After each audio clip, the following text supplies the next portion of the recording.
നല്ല പച്ചക്കുരുമുളക് അരച്ച് വറ്റിച്ചെടുത്തിട്ടുള്ള മത്തി ഫ്രൈ ആണെന്ന് കാണിക്കുന്നത്. അടിപൊളി ടേസ്റ്റിയാണ്. അപ്പോൾ അതാ കുറച്ച് മത്തി ഞാൻ നന്നായിട്ട് ക്ലീൻ ചെയ്ത് വരയൊക്കെ ഇട്ട് വെച്ചിട്ടുണ്ട്.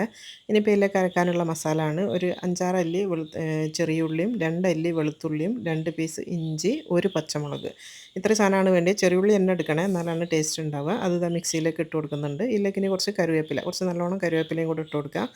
ഇനി ഇതിലേക്ക് മെയിൻ സാധനം എന്ന് പറയുന്നത് പച്ചക്കുരുമുളകാണ് കേട്ടോ. ഒരു 2 ടേബിൾ സ്പൂൺ ഇട്ട് കൊടുത്തിട്ടുണ്ട്. ഇനി ഇതിലേക്ക് ഒരു ചെറിയ പീസ് പുളി, ചെറിയത് മതി കേട്ടോ, ചെറിയ പീസ് പുളിയും കൂടെ ഇട്ടിട്ട് നന്നായിട്ട് ഇതിനൊന്ന് ക്രഷ് ചെയ്യുക.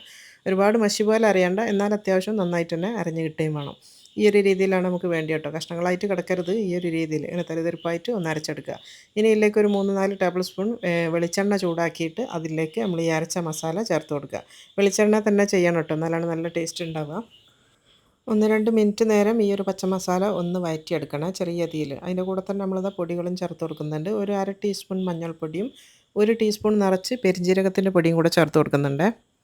ഇനി ഈ പൊടികളും ഇതിൻ്റെ കൂടെ തന്നെ ഒന്ന് വാടി വരണം. ഒന്നിച്ചെന്നെ ഇട്ട് കൊടുത്താൽ മതി എല്ലാം. എന്നിട്ട് നന്നായിട്ടൊന്ന് വഴറ്റിയെടുക്കട്ടോ. 1-2 മിനിറ്റ് മാക്സിമം ആണ് കേട്ടോ. 1-2 മിനിറ്റ് മതി. എന്നിട്ട് ഒരു പച്ചമണം ഒന്ന് മാറി എന്ന് തോന്നുകയാണെങ്കിൽ അതിലേക്ക് കുറച്ച് ആവശ്യത്തിന് ഉപ്പും കൂടെ ചേർത്ത് കൊടുക്കണേ. ആ ഒരു മീനിലേക്കും കൂടി കൂട്ടിയിട്ടുള്ള ഉപ്പാണ് ചേർത്ത് കൊടുക്കുന്നത്. 1 ടീസ്പൂൺ ഉപ്പ് ചേർത്തിട്ടുണ്ട്. എന്നിട്ട് ജസ്റ്റ് ഒന്നും കൂടെ ഒന്ന് മിക്സ് ചെയ്ത് കൊടുക്കുക. ഇനിയിപ്പോൾ നമ്മൾ മീൻ ഇടാനുള്ള സമയമായിട്ടോ. നല്ല ക്ലീൻ ചെയ്ത് വെച്ചിട്ടുള്ള വരയിട്ട് വെച്ച ചെറിയ ടൈപ്പിലുള്ള മത്തിയാണ്, നാട്ടിലത്തെ മത്തി.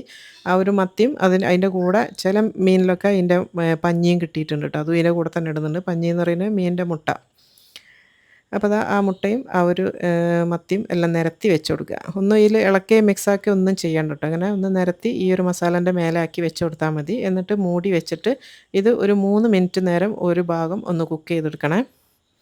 ഇപ്പോൾ അതാ 3 മിനിറ്റ് മീഡിയം തീയിലിട്ടിട്ട് ഒന്ന് കുക്ക് ചെയ്തെടുത്തിട്ടുണ്ട്. ഇനി നമ്മൾ തിരിച്ചിട്ട് കൊടുക്കുക. അപ്പുറത്തെ ഭാഗവും ഇതേപോലെ തിരിച്ചിട്ടതിൻ്റെ ശേഷം ഒരു 3 മിനിറ്റ് നേരം വീണ്ടും നമ്മളിത് അടച്ച് വെച്ചിട്ട് ഒന്നും കൂടെ ഒന്ന് കുക്ക് ചെയ്തെടുക്കണം കേട്ടോ. ചെറുതായിട്ടൊരു വെള്ളം ഇതിൽ നിന്ന് വരികയും ചെയ്യും, അതിൽ തന്നെ കിടന്ന് കുക്കാവുകയും ചെയ്യും കേട്ടോ. ഒരു മൊരിഞ്ഞ ടേസ്റ്റും വെന്ത ടേസ്റ്റും എല്ലാം വരും. ഇപ്പോൾ അത് 2 ഭാഗവും നന്നായിട്ട് 3 മിനിറ്റ് ഞാൻ കുക്ക് ചെയ്തെടുത്തിട്ടുണ്ട്. അടിപൊളി ടേസ്റ്റി ആയിട്ടുള്ള നമ്മൾ ആ ഒരു മത്തി ഫ്രൈ ഭയങ്കര ടേസ്റ്റിയാണ് കേട്ടോ. ചോറിന് വേറെ ഒന്നും വേണ്ട. അത്യാവശ്യം ഒരു എന്താ പറയുക, നമ്മളൊരു ചമ്മന്തിയൊക്കെ കൂട്ടി കഴിക്കുന്ന പോലെ അതിലൊരു ചെറുതായിട്ടൊരു മസാലയുണ്ട്. അതേപോലെ തന്നെ നല്ല ഫ്രൈ ആയിട്ടുള്ള മത്തിയുണ്ട്. സൂപ്പർ ടേസ്റ്റിയാണ്. വേറെ ഒരു കറിയും വേണ്ട. എല്ലാവരും ട്രൈ ചെയ്ത് നോക്കിക്കോ. അടിപൊളി ടേസ്റ്റിയാണ് കേട്ടോ. അപ്പോൾ ഇതുപോലുള്ള സിമ്പിളായിട്ട് റെസിപ്പികൾ നിങ്ങൾക്ക് വേണമെന്നുണ്ടെങ്കിൽ ലിയാൻസ് കിച്ചൺ ഒന്ന് സെർച്ച് ചെയ്ത് നോക്കിയാൽ മതി. ഒരുപാട് റെസിപ്പികളുണ്ട്.